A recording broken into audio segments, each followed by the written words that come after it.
দর্শক, আজকের big breaking news SIR নিয়ে। আমাদের আফজাল চাচা কি বলছে এসআইআর নিয়ে, মমতা দিদিকে কি বলছে সেটা আপনাকে শুনতে হবে।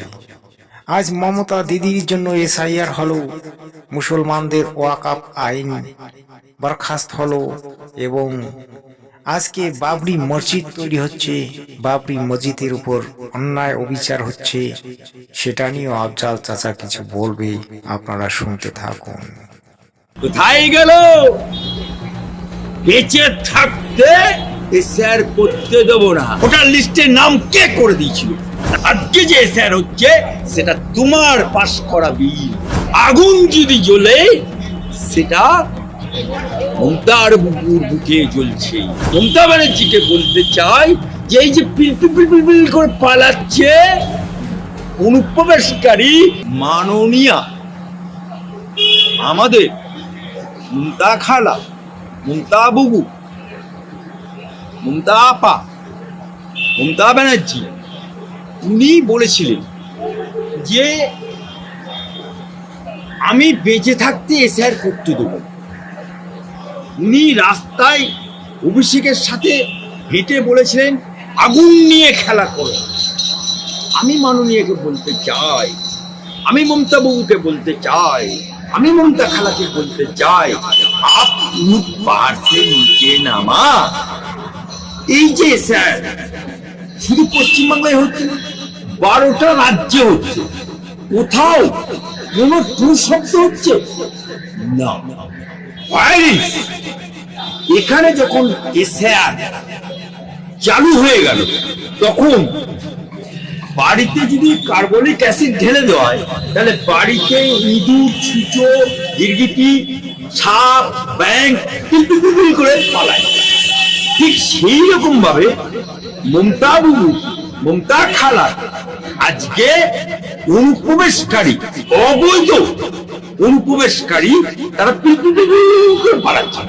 पहले से ममता बुबुर वोट पहले से ममता खालार वोटर पहले से ममता अपर वोटर पहले से उठाई पहले से बांग्लादेश पहले से ताई ममता बुबु आचाराम खेचाराम হয়ে গেছে। কোথায় গেল? বেঁচে থাকতে স্যার করতে দেব না। কোথায় গেল তোমার আওয়াজ? আগুন জ্বলবে। কোথায় আগুন জ্বলছে?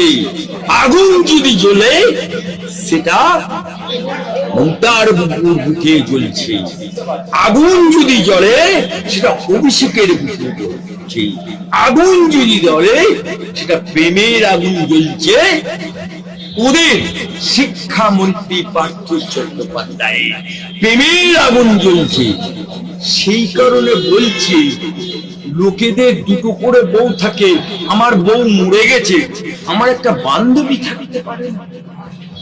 দোলে রে দোলে শিক্ষামন্ত্রী দোলে, পার্থ চট্টোপাধ্যায় দোলে। কোথায় দোলে? অপার আঁচলে দোলে। তাহলে শিক্ষামন্ত্রীকে বলতে চাই, অপার বাড়িতে যে টাকা পাওয়া গেল গুনার জন্য মেশিন আনতে হলো, তাহলে স্বীকার করো ওই টাকা তোমার। আর মমতা ব্যানার্জিকে বলতে চাই যে এই যে পিল করে পালাচ্ছে অনুপ্রবেশকারী, তাহলে এই ভোটার গুলো এদের যারা পেয়েছে বাংলাদেশ পেয়েছে, যারা পেয়েছে মমতা খালার ভোটার পেয়েছে, সেই তাদের ভোটার কার্ড কে করে দিয়েছিল? তাদেরকে ভোটার লিস্টের নাম কে করে দিয়েছিল? তাদেরকে আধার কার্ড কে করে দিয়েছিল? জবাব দিতে পারবে? আজকে এক দুধে 7 পানি মেরেও তোমার হচ্ছে না। আজকে তুমি পার্সে নিচে নামা আজকে গণেশ বাবুর গোষ্ঠী ছাদ্য করে দিচ্ছিল। সেই গণেশ বাবুর কাছে পায়ে ধরে চিঠি দিয়ে এসআর বন্ধ করার চেষ্টা হচ্ছে। ওরে আমার খালা জান রে, ওরে আমার আপা জান রে, মমতা বাবু স্মরণ করো, এখানে বামফ্রন্ট সরকার, দিল্লিতে কংগ্রেসের সরকার, তুমি কংগ্রেসের সাংসদ। সেদিনকে এই বামফ্রন্টের বিরুদ্ধে তুমি কি বলেছিলে? যে সংসদের বুকে দাঁড়িয়ে কি বলেছিলে? এই বামফ্রন্ট সরকার পশ্চিম বাংলায় ক্ষমতায় বসে আছে, অনুপ্রবেশকারী মুসলমানদের ভোটার লিস্টে নাম তুলছে, ভোটার কার্ড করে দিচ্ছে, আইডেন্টি কার্ড করে দিচ্ছে, এসআইআর করতে হবে, এনআরসি করতে হবে। তুমি বলো না সিএ করতে হবে। এতেও তুমি ক্ষান্ত হওনি, তুমি স্পিকারকে কাগজের বেলা করে ছুঁড়ে মেরেছিলে। প্রতিটা মিডিয়ার কাছে সংসদ ভবনে সব লিপিবদ্ধ আজকে তুমি নিজের ছবিতে নিজে হারার হচ্ছে। আজকে যে এসআর হচ্ছে সেটা তোমার পাস করা বিল, আজকে যে এনআরসি হচ্ছে সেটা তোমার পাস করা বিল। আজকে তুমি নিজের ছুরিতে নিজে হারাল হচ্ছ। তাই আজকে এসআর 12টা রাজ্যের মধ্যে 11টা রাজ্যে চুপচাপ হচ্ছে। যত দোষ নন্দ ঘোষ। নমিয়া ভোটের আগে না করলে মমতা বাবুর, মমতা খালার মুরগিগুলো সব পেয়ে যাচ্ছে যে, মাননীয় ভোটার পেয়ে যাচ্ছে যে, মাননীয় ভোটার সব বাংলাদেশ চলে যাচ্ছে। 21 সালের আঁকড়া দেখুন, 5 to 7% হিন্দু ভোট পেয়েছে, বাকি সব অনুপ্রবেশকারী মরা মুসলমান ভোটে জিতে আছে। এই কারণেই পেইলেছে মমতা খালার ভোট পেইলেছে, বাংলাদেশি মুসলমান পেইলেছে। এই কারণেই তো একটা কাহিনী আছে যে একটা মালিক, তার গাই গরু ছিল, 7 কেজি করে প্রতিদিন দুধ দিত। এখন সেই গাই গরুটা যদি হারিয়ে যায়, এখন সারা দিন রাত খুঁজে পেল না, তখন সে বাড়িতে ঢুকছে, তোর বউ বলছে যে হ্যাঁ গো গরু পেলে? তা সে তখন বউকে বলছে স্বামী বউকে বলছে না মা গরু পায়নি, অর্থাৎ বউকে মা বলতেছে। আজকে মমতা ব্যানার্জি ঠিক একই অবস্থা হয়েছে। দর্শক, ফির একবার নমস্কার আপনাকে। আজকে এসআইআর নিয়ে যে ঘটনাগুলি ঘটছে সেটা কি আপনারা একবার ভেবে দেখেছেন?